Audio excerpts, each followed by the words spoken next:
Bonjour, je sais qu'il fait chaud, je vois beaucoup d'éventails et je vais essayer je ferai en sorte que je ne dépasse pas les 40 minutes qui m'ont été données. Alors je mets ma montre bien en face de moi, voilà, donc je ne devrais pas les dépasser. En tout cas, je suis très contente d'être parmi vous. C'est vrai que vous m'avez vu avec un bras dans une écharpe parce que j'ai eu un petit incident qui aurait pu vraiment m'empêcher de venir, mais je sais qu'il y avait beaucoup de personnes qui ont prié pour moi, et je dois vous dire vraiment, vraiment merci, parce que je suis là aujourd'hui, malgré cette déchirure musculaire, et ça va quand même mieux, mais je ne ferai pas des grands alléluia, des grands cris, j'essaie de pas trop lever le bras, parce que voilà, faut pas aggraver la situation. Alors, j'ai intitulé cette prédication Dieu entend ma souffrance, et puis je lui ai ajouté un sous-titre après avoir parlé avec les organisatrices, Dieu entend ma souffrance et l'Église, point d'interrogation. Alors je pense qu'il y a vous verrez, il y a certainement des diapositives qui vont passer. Je fais confiance absolument à la technicienne. Et puis, Dieu entend ma souffrance, comme il vous l'a déjà été dit, ce thème d'aujourd'hui a été tiré de l'histoire de Job. Ce Job, vous connaissez un peu cette histoire, ce Job juste souffrant, accablé par le malheur, dépossédé de ses biens par des brigands, dépossédé de ses enfants par une catastrophe naturelle, dépossédé de sa femme qui ne le comprend plus, et Job qui clame, non pas son innocence, nous sommes tous pécheurs, mais l'injustice du sort qui le frappe. Et tout au long de ce récit qui est dialogué, Job se trouve dans un véritable combat relationnel avec les siens, avec sa femme, avec ses amis, et qui tour à tour le juge, l'accuse, se détourne de lui, mais aussi un combat relationnel avec son Dieu que Job va interroger sans complaisance, avec audace, avec combativité, en lui faisant pratiquement un procès. Pourquoi m'as-tu fait naître si c'est pour me faire autant souffrir et finalement mourir? Et à la fin du récit de Job, Dieu prend la parole. Et le Dieu qui se présente à Job, c'est le Dieu de la création et le Dieu de la relation. Celui qui est la source de toute vie. On peut lire dans Job au chapitre 38, au verset 4, « Où étais-tu » et c'est Dieu qui parle, « Où étais-tu quand je fondais la terre ?» Déclare-le, puisque tu es si intelligent. Job est alors ramené, non seulement à la conscience de sa petite mesure, de sa finitude, mais à se rappeler qu'il est second. Dieu est premier. C'est lui qui était avant que toutes choses furent. Job fait face aussi à un Dieu parlant. C'est un Dieu qui refuse d'être considéré comme absent, comme sans parole. Il est la parole. Il est le Verbe. Il a pris du temps pour se manifester, on pourrait penser, et c'est ce que Job va penser. Quand la souffrance est là, tout paraît plus lent, surtout les aiguilles de l'horloge.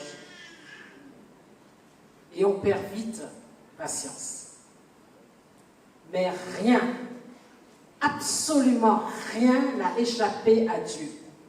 Il a tout entendu. Tout ce que Job a osé dire, tout ce que Job a osé lui dire, tout ce dont Job lui l'a accusé, il a absolument tout entendu. Les accusations qui lui étaient adressées. Et pour une deuxième fois, Dieu s'adresse à Job en ces mots. Le faiseur de reproches, va-t-il me faire un procès? Et Dieu, dans ses paroles à Job, n'apporte pas une solution à la souffrance.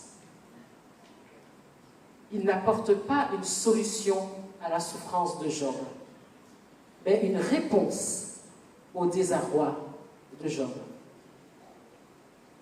Nous, aujourd'hui, en 2023, en tant que chrétiens, nous avons la solution de la souffrance. Le Christ. Le Christ, notre Sauveur, le Christ, notre modèle. Oui, mais que nous puissions en être convaincus Au psaume 34, il nous est dit, quand un malheur crie, l'Éternel entend et il le sauve de toutes ses détresses. L'Éternel est près de ceux qui ont le cœur brisé et il sauve ceux qui sont dans l'abattement. Le malheur atteint souvent le juste, mais l'Éternel l'en délivre toujours. La délivrance pour Job viendra. Mais pour le moment, j'aimerais, pendant les minutes que nous avons devant nous, que nous puissions nous arrêter sur les moments clés de ce chemin, de cette épreuve de la douleur, de la souffrance, du deuil, de la maladie que Job va devoir traverser. Mais aussi de voir la loyauté de Job vis-à-vis de son Dieu, vis-à-vis de sa foi en Dieu. Ensemble, mes chères sœurs, je vous propose d'apprendre avec Job, le juste souffrant, apprendre la foi de Job, pouvoir s'inspirer de cette foi de Job. Une foi qui affirme, une foi qui se lamente, une foi qui se laisse enseigner. Et à la fin, nous pourrons nous demander, très brièvement malheureusement, qui peut écouter ma souffrance? Nous sommes très familières, toutes familières avec ces fameuses paroles. Le Seigneur a donné, le Seigneur a repris, que le nom du Seigneur soit béni. C'est dans Job, Job chapitre 1, le verset 21. Ou alors cette autre parole que nous trouvons au chapitre 2, le verset 10. De même que nous recevons de Dieu le bonheur, ne recevrons-nous pas ainsi le malheur? Et ça, c'est la première réaction de Job devant le deuil qui l'accable. Ses fils qui meurent brutalement, ses biens, il est dépossédé de ses biens. Il a une foi absolument inébranlable, ce Job. Il affirme sa foi, ou devrais-je dire, ses croyances. Il connaît son catéchisme. Il est allé à l'école du dimanche. Probablement, ah non, il n'y en avait pas à cette époque. Mais il y avait toute la tradition de ses pères. Il croit que Dieu a le pouvoir, que Dieu a donné, et c'est lui qui a repris, que son nom soit encore béni. Il bénit l'Éternel malgré ses épreuves. Et puis il se place aussi en sage, en instructeur, parce que Job était connu comme quelqu'un de sage. Au milieu de l'endroit où il habitait, il était quelqu'un de sage. Alors il se place en tant que sage, en instructeur, et il dit, de même que nous recevons de Dieu le bonheur, ne recevrons-nous pas ainsi le malheur? Waouh, quel exemple! Job continue à bénir, même quand tout va mal, même quand tout va très mal. Mais Dieu va le conduire un peu plus loin sur ce périple de l'épreuve. Après le deuil, c'est la maladie. Et quelle maladie! Une maladie qui dure. Croire au Dieu souverain, mes chères sœurs, c'est une chose, mais lui faire confiance en est une autre. Surtout quand tout va très mal. Me fais-tu confiance, Job? Es-tu prêt à lâcher prise de tout ce qui fait de toi un homme respecté dans ta communauté? Un homme respecté pour ta sagesse, pour ta piété? Job, le sage, le juste, le droit. Es-tu prêt à lâcher prise? Cette question, Dieu nous la pose aujourd'hui, mes chères sœurs. Ma fille, nous dit le Seigneur, ma fille, es-tu prête à lâcher prise de tout ce qui fait de toi une femme bien vue, appréciée, une chrétienne respectée pour sa sagesse, pour sa connaissance de la Bible, pour sa piété? Es-tu prête à traverser le vide de l'absence? Le vide de l'absence de la vie, le vide de l'absence de la santé, de l'absence d'être mère. Es-tu prête à traverser cette absence, l'absence de reconnaissance, l'absence ou le manque émotionnel, le manque relationnel? Es-tu prête à traverser ce vide avec moi? De tous ces vides qui te font souffrir, es-tu prête à les traverser avec moi? Es-tu prête à vivre dans cette expérience du vide? Vide qui est une attente en Dieu, une confiance, une espérance en Dieu, comme disait une femme, Marianne Guérou, aujourd'hui, je préfère rester dans cette attente pleine de doutes parce qu'elle me permet de rester dans le présent, dans l'expérience du vide qui n'est pas le vide, dans l'attente habitée par la vie elle-même et l'espérance de Dieu. Et alors que le malheur s'intensifie pour Job et qu'il ce malheur, cette douleur, et qu'il lui-même, son corps s'éternise dans la douleur, l'assurance de Job, le sage, le juste, le pieux, va commencer à vaciller. Des affirmations, oui, il croit en Dieu, il ne reniera jamais son Dieu. Il en a encore de ces affirmations, mais cette foi qui affirme est aux prises avec une foi qui se lamente, une foi qui affirme, aux prises avec une foi qui s'impatiente, une foi qui questionne Dieu, une foi qui fait un procès à Dieu. Job demande à Dieu de lui faire justice. Une foi qui se lamente.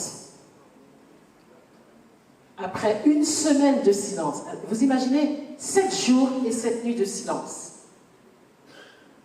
Et le silence, parfois, est peut-être la seule chose que nous pouvons offrir à ceux ou à celles qui souffrent.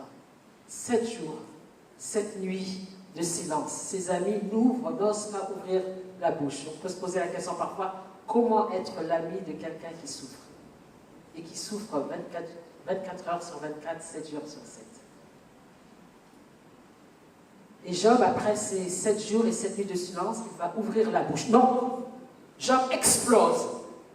Il se répand en lamentation pour dire, à qui veut bien entendre, sa détresse absolue, son désespoir, son effondrement. Pas de feinte, pas de faire semblant, pas de faire avec pour sauver les apparences. Il pousse un cri de désespoir. J'ai mal. J'ai mal. Périsse le jour où je suis né, qu'elle disparaisse la nuit qui a dit un garçon vigoureux a été conçu. Pourquoi ne suis-je pas mort dans le ventre maternel? Et pourquoi n'ai-je pas expiré au sortir du ventre de ma mère? Je n'ai ni tranquillité, ni paix, ni repos. C'est la tourmente qui survient. J'ai mal. Pourquoi Dieu donne-t-il la lumière à celui qui souffre, la vie à ceux qui connaissent l'amertume, qui attendent sans succès la mort et la recherche plus qu'un trésor, qui se réjouiraient tout heureux et ravis s'ils trouvaient le tombeau, à l'homme incapable de savoir où aller et que Dieu cerne de tous les côtés? J'ai mal. C'est un Job amer, meurtri, dans sa chair comme dans son âme. Il rompt le silence par une malédiction. Maudit, maudit soit le jour de ma naissance et la nuit de ma conception. Et plus encore, il fait l'éloge de la mort. Job aurait-il perdu la raison?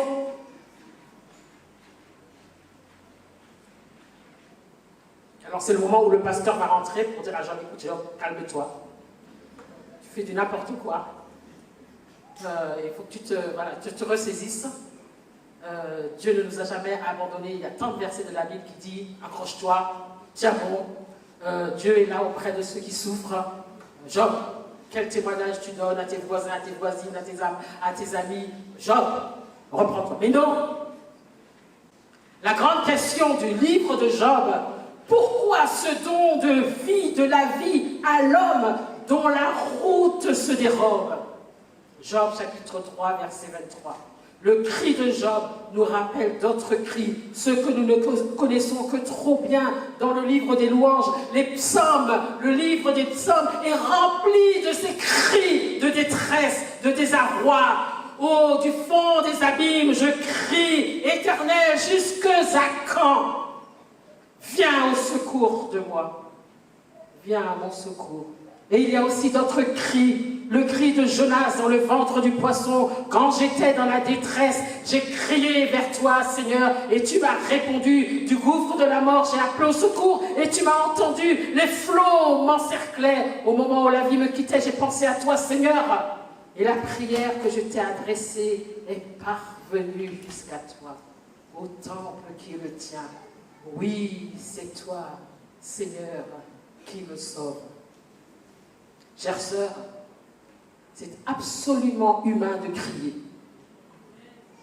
Et je répète, et je veux le répéter ici, c'est humain de crier. Je ne dis même pas de pleurer, mais de crier. Lorsque j'oublie les mots, parce que j'ai mal dans ma peau, je crie. Lorsque mes mots n'ont plus de sens, parce que c'est le chaos dedans et dehors, je crie.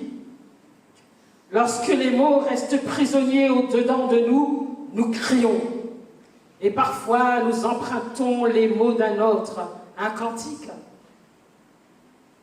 Source de vie, de paix, d'amour, vers toi je crie, la nuit, le jour. En ma plainte, sois mon soutien, calme ma crainte, toi mon seul bien.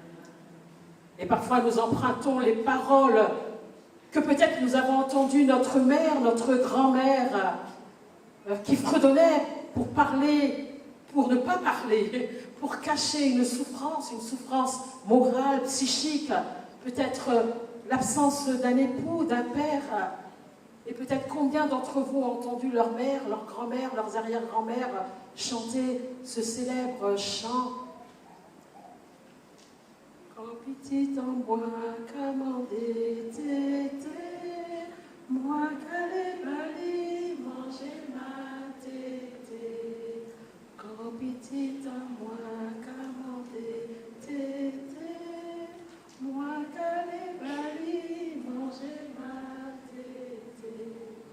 Dodo, petit, papa, là, c'est maman tout seul qui dans l'embarras.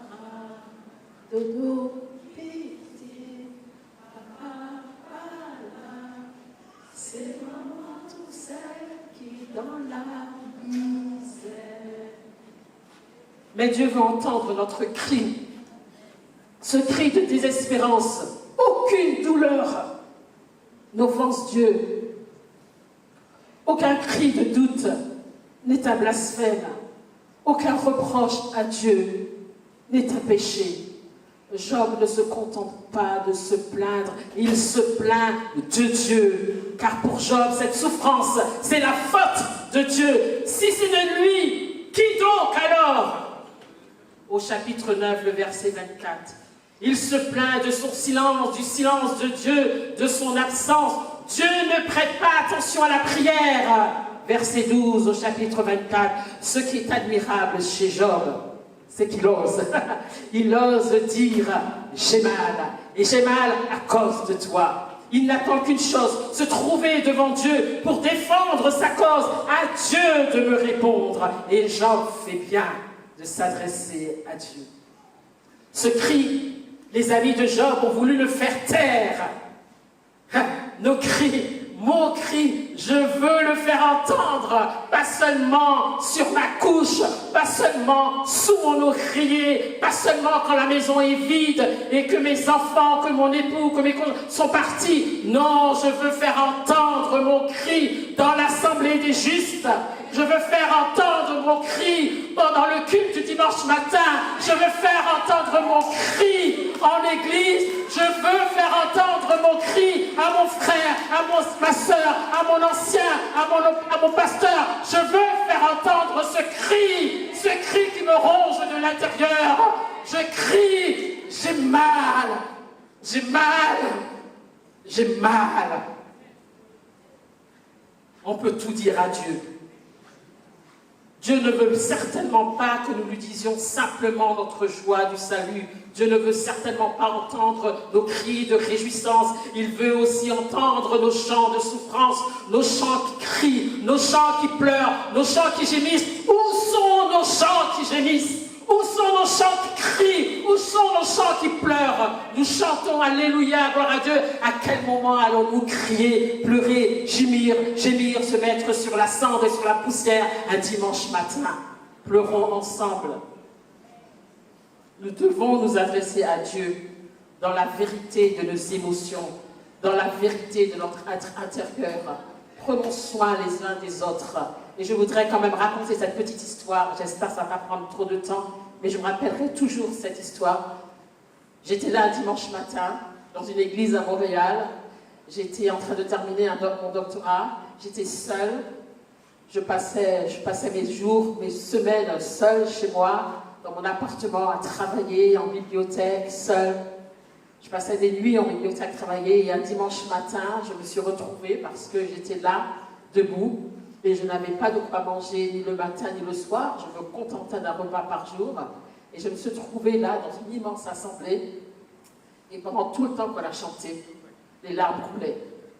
Et je suis retournée chez moi avec les larmes. Personne, pas une seule personne n'a remarqué que je pleurais. Et pourtant, il y avait personne à ma gauche et il y avait personne à ma droite.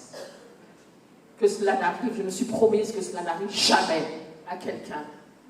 Que jamais cela m'arrive de ne pas remarquer la souffrance de mon frère, de ma sœur, de quelqu'un qui est à ma gauche ou à ma droite. Et c'est pour ça le dimanche matin, quand je me m'assois, je regarde à gauche, je demande comment ça va, je regarde à droite, je demande comment ça va. Ou alors je prends le temps de regarder, alors on chantait, je me suis tournée derrière pour voir comment va ma sœur. Prenons soin les unes des autres. Je cite encore que fait Jésus sur la croix? Il crie. Dans son ultime et suprême souffrance, le Christ crie « Mon Dieu, pourquoi m'as-tu abandonné ?» Un cri qui déchire le silence, nous raconte l'Évangile, un cri qui vient changer nos ténèbres en lumière. Ce cri, c'est la parole qui apporte la vie. Ce cri du Christ, c'est la parole qui apporte la guérison, qui nous donne la guérison. Un cri, une liberté, une blessure, une guérison. Puissions-nous entendre ce cri, le cri du Christ, au sein de notre propre souffrance et plonger nos regards dans toute l'espérance et la vie que le Christ nous apporte, que ce cri nous apporte. Je cite encore le témoignage de cette femme, pasteur Marianne Guéroux, qui a écrit un ouvrage absolument incroyable. Et elle était malade, très malade. Et elle dit ceci: si aujourd'hui, en proie aux souffrances de la maladie, en proie aux souffrances du doute, de la traversée du désert, je ne veux pas entendre les bras croisés quelque chose que je ne connais même pas.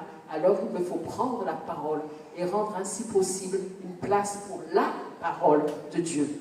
Me replonger dans la parole pour y trouver peut-être des mots à mettre sur mes mots. Job va se laisser enseigner une foi qui se laisse enseigner. Job est non seulement un homme qui souffre, qui crie sa souffrance physique, son tourment, de ne pas être entendu par son Dieu. Au verset 24 du chapitre 13, il dit « Pourquoi caches-tu ta face ?»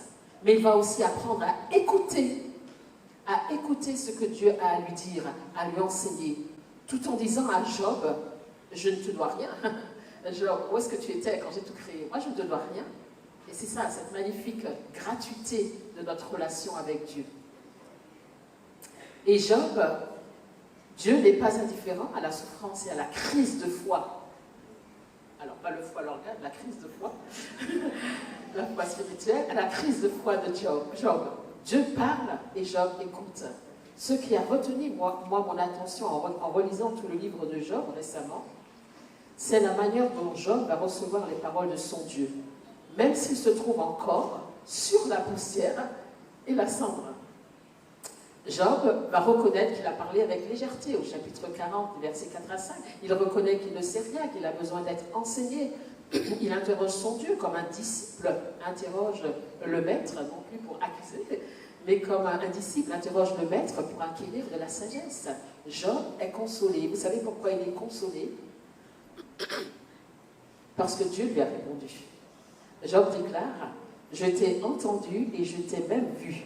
Aussi je m'incline et suis consolé sur la poussière et la cendre. » Il était encore souffrant. Il y a donc une consolation, une guérison à se savoir entendu, à se savoir écouté. La plainte est derrière Job. La consolation est devant lui. Pourquoi? Parce qu'il est rassuré. Dieu l'a entendu, lui a parlé. Et sur cette route de souffrance et de douleur, il a rencontré Dieu. Pas celui dont il avait entendu parler, mais celui qu'il a vu dans les abîmes les plus noirs. Mon oreille avait entendu parler de toi, mais maintenant, mon œil te voit. J'aimerais m'arrêter, alors je regarde vite les minutes, il y en a encore quelques-unes. J'aimerais m'arrêter dans cette deuxième partie sur la question de Job. Qui me fera trouver quelqu'un qui m'écoute?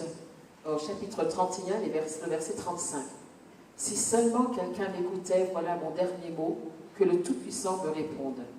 Qui me fera trouver quelqu'un qui m'écoute? C'est une question, je trouve, terrible. Je ne sais pas pour vous, mais pour moi, elle a sonné comme quelque chose de terrible. Nous sommes des milliards de personnes sur cette terre, et quelque part, une femme, un homme se pose la question, qui, si seulement quelqu'un pouvait m'écouter? Et comme je l'ai dit, comment peut-on être l'ami de quelqu'un qui souffre 7 jours sur 7, 24 heures sur 24? J'aimerais proposer que, et je le ferai absolument très rapidement, mais j'aimerais proposer que non seulement des personnes qui nous sont proches peuvent être à l'écoute de notre souffrance, mais je crois qu'en tant que chrétien, en tant que chrétienne, le lieu par excellence devrait être l'Église. Autant que vous êtes, vous représentez un nombre incalculable de souffrances, de douleurs, et qui ne saurait être comparé. À un moment donné de notre vie, nous avons voulu crier, ou vous l'avez fait, vous avez crié, publiquement ou en privé, je ne vais pas bien. La solitude provoquée par l'absence ou par une rupture, un divorce, un isolement, un éloignement, un licenciement, le décès d'un enfant, d'un parent proche, d'un ami, ou alors que ce soit peut-être la maladie passagère chronique, la maladie incurable, devant laquelle on se sent complètement impuissant, on est tout d'un coup jeté dans l'abîme de la solitude, du désespoir, de l'impasse. Et puis toutes les souffrances liées, par exemple aussi, puisque nous sommes toutes des femmes ici présentes, toutes les souffrances qui sont liées à la maternité, une fausse couche, une douleur post-césarienne, la dépression postpartum, une stérilité, c'est fou. Mais en y réfléchissant bien, je me suis rendu compte qu'on entend plus de prédications sur demeurer vierge avant le mariage, qu'on entend plus de prédications sur se garder pur, mais absolument rien sur le plaisir sexuel. Savez-vous que, ni sur le plaisir de la vie, mais savez-vous qu'un livre tout entier dans la Bible est réservé à ce plaisir qu'il y a entre un fiancé et une fiancée, avec un mari et une femme et son épouse, avec ce plaisir de la vie à deux. Tout un livre. Alors je ne sais pas s'il y a parmi nous des personnes qui prêchent, des femmes, des hommes, je ne sais pas, mais nous sommes appelés à prêcher sur toute la Bible. Et pas sur 1, 2, 3 mots, mais sur toute la Bible. Alors je vous encourage, chères sœurs, chers frères, à prêcher sur toute la Bible et non pas sur des petits extraits. Tout un livre réservé à ce plaisir, et j'aime le dire parce que je dis ça souvent à mes étudiants, réservé à ce beau plaisir. Et peut-être parmi vous, il y a certaines personnes qui peut-être... alors il y en a qui peuvent sourire, il y en a d'autres qui sont gênés de ce que je suis en train de parler. Et c'est justement ça le problème. Ce sont des souffrances qu'on va accumuler, ce sont des meurtrissures, et ça fait mal, et ça ronge de l'intérieur. Et c'est pour ça que le dimanche matin, on va porter un masque. Et puis, dans notre quotidien, parfois notre couple ne va pas, on ne sait pas vraiment pourquoi. Enfin si, on le sait, mais on ne peut pas en parler, on devrait en parler. La souffrance physique se combine souvent avec des souffrances psychiques, psychologiques, émotionnelles, la honte, la culpabilité, une estime de soi défaillante, tant d'émotions qu'on ne voit pas, qu'on n'entend pas forcément. On se blesse le corps, on hurle de douleur, on se blesse dans l'âme, on appelle au secours, mais peu autour de nous entendent. Et pourtant, combien d'entre nous se consument à petit feu dans un brasier de torture mentale, de mépris et de dévalorisation, de harcèlement intérieur, de violence verbale, psychologique et psychique. Combien de déchirures portez-vous dans votre être? Des déchirures avec soi-même, des déchirures avec la vie, des déchirures avec l'humanité, des déchirures avec son corps, des déchirures avec le plaisir. Combien combien d'entre nous? J'ai presque envie de faire un appel et de vous demander de vous lever. Il y aurait trop de personnes qui se lèvent, alors restez assis.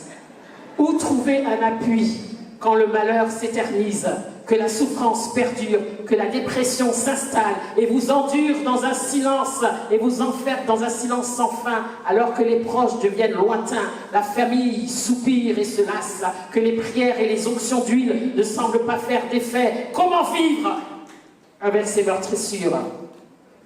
Le cri d'une chrétienne fatiguée d'entendre des sermons sur la tenue des femmes, sur la soumission de la femme, voici ce qu'elle écrit. Et si nous arrêtions de cacher le corps des femmes et nous nous soucions davantage de la compassion, et si les sermons racontaient des histoires d'expériences physiques vécues, de la façon dont une perte intime peut détruire et ensuite transformer votre foi, et si l'Église était encore une fois un sanctuaire dans cette vraie signification du mot, un lieu où se réfugier tel que vous êtes, incarné, femme, brisée, mutilée, où est cette Église? La fausse couche, la stérilité, l'envie d'enfanter. Oui, c'est inconfortable d'en parler, c'est embarrassant même d'admettre que vous essayez de concevoir. Mais ce qui est pire, mes sœurs, ce qui est pire, c'est de sentir que vous devez pleurer en silence, seul, vraiment seul. Il y a des souffrances qui ne sont pas autorisées à être exprimées en Église. Mais aujourd'hui, je vous dis, non, Dieu entend tout et Dieu veut tout entendre. Il y a aussi des souffrances qui sont générées par l'Église et je ne pourrais pas en parler en détail, mais voici quelques conseils que j'aimerais vous dire à vos sœurs, à quelques frères qui sont là, à des pasteurs qui sont là. Ne restez pas dans le déni de la réalité des souffrances de nos sœurs. Adressez les problèmes avec amour, mais fermeté, comme l'apôtre Paul. Pas de complaisance avec la violence d'un chrétien envers son prochain. Pas de complaisance avec quelle que soit la violence. Ne pas reprendre, c'est se rendre complice. Trop souvent, on assume de penser que parce qu'un couple est chrétien, il ne peut y avoir de violence. Combien de foyers ne sont plus des lieux de sécurité? Combien de foyers ne sont plus des lieux de bienveillance? Combien de foyers ne sont plus des lieux de respect, d'épanouissement pour vous, mes sœurs? Pas de complaisance avec la violence, pas de complaisance avec les insultes, pas de complaisance avec la maltraitance. Condamner la violence sous toutes ses formes. Une femme a besoin d'entendre que les insultes, que les humiliations, que les privations, que le harcèlement moral sont des actes graves, sont des actes violents, injustifiables. Porter plainte, c'est se protéger et c'est aussi obéir à l'injonction de Paul. Chassez le méchant du milieu de vous. Et je suis sérieuse. Je ne suis pas en train de vous soulever quoi que ce soit. Je souffre. Et c'est ma souffrance que cet après-midi ou ce matin, je ne sais plus quelle heure est-il, que vous entendez. C'est une souffrance que je porte, des marches cardiaques avec certaines. C'est une souffrance. Ce n'est pas un soulèvement auquel je suis appelée, mais c'est parce que c'est cette souffrance qui fait mal. Ce n'est pas une déchirure musculaire comme ce n'est pas un mal au pied, ce n'est pas cela qui fait mal et qui nous détruit. Et qui fait en sorte que nous ne pouvons pas être l'Église. Faire de la communauté ecclésiale de l'Église un lieu d'amour, de bienveillance, de compassion, où est banni le jugement. Combien de fois j'ai rencontré des jeunes, des moins jeunes qui sont venus vers moi et me dire « On peut tout te dire parce que tu ne jugeras pas. » C'est pas normal. C'est pas normal. Nous devrions tous, toutes être comme cela. que tout le monde, que je puisse avoir la liberté de vous parler sans honte, sans problème, parce que nous sommes tous humains, chers frères et sœurs, et que nous avons tous encore à vivre dans ce corps de chair, de tentation. Nous devons faire face aux tentations, aux problèmes, aux souffrances, aux épreuves. Prêchons, et là je m'adresse à tous ceux, à toutes celles qui prêchent, prêchons la non-violence dans les couples. Prêchons le respect, la bienveillance, la douleur. Prêchons les fruits de l'esprit. Et je veux terminer, et là je crois que je suis hors de mon temps. Je viens de voir ça, quelqu'un me dit c'est pas grave, mais il y a des gens qui souffrent de chaleur. Je voudrais rappeler aussi que nous devons apprendre à vivre ce que nous croyons, à vivre la complémentarité entre hommes et femmes, à vivre la diversité des dons. Et tout cela dans le but de briser le cercle vicieux de domination et de négation de l'altérité. Prendre soin les uns des autres. Aimez-vous les uns les autres. À ceux-ci, tous reconnaîtront que vous êtes mes disciples si vous avez de l'amour les uns pour les autres. Vous connaissez tous ça. Vous connaissez tous le 1 Corinthiens 13. 1 Corinthiens 13, c'est quoi cet amour? C'est un amour qui est patient, qui aime, on ne s'intéresse plus à soi, mais on s'intéresse aux autres. Un amour patient, un amour plein de bonté, c'est cela le Christ. La souffrance n'est pas seulement un chemin de douleur, mes chères sœurs. La souffrance est aussi une promesse d'une rencontre avec la vie, la grâce et le pardon. Seigneur, aide-nous à aimer les uns les autres dans nos relations et plus particulièrement dans nos relations à l'Église. Et je voudrais terminer ici avec ce poème. Que celui qui t'a appelé par ton nom guérisse ce qui est meurtri en toi. Console ce qui pleure en toi. Recherche ce qui est perdu en toi. Libère ce qui est lié en toi. Éveille ce qui est endormi en toi. Fortifie ce qui est naissant en toi. Te redonne à ce monde qui a besoin de toi. Rejoins dans un amour éternel d'autres au travers de toi. Et ma toute dernière phrase, pour chacune d'entre vous, n'oublie pas que quelle que soit ta souffrance, tu es inestimable aux yeux de Dieu.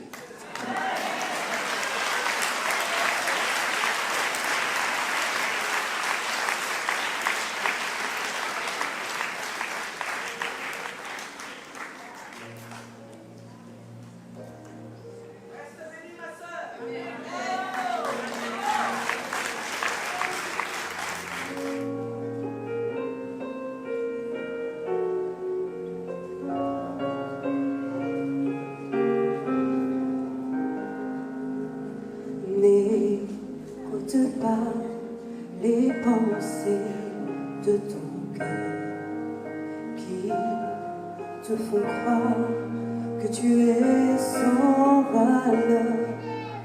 Prête l'oreille à la voix de ton Dieu.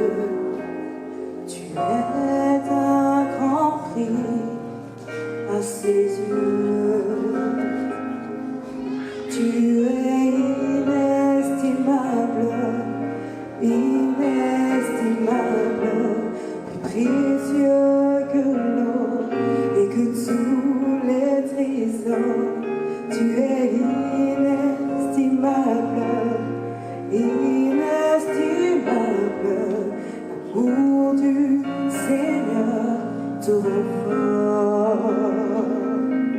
Si la vie ne t'a pas toujours souri, si ton cœur est blessé, souillé, meurtri, prête l'oreille à la voix de ton Dieu. Tu es d'un grand prix à ses yeux. Tu es inestimable,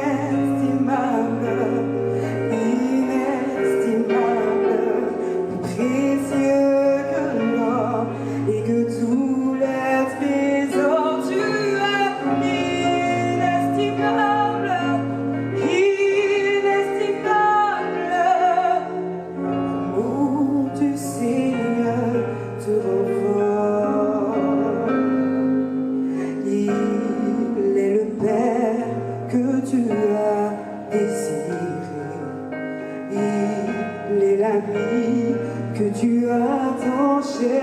entier.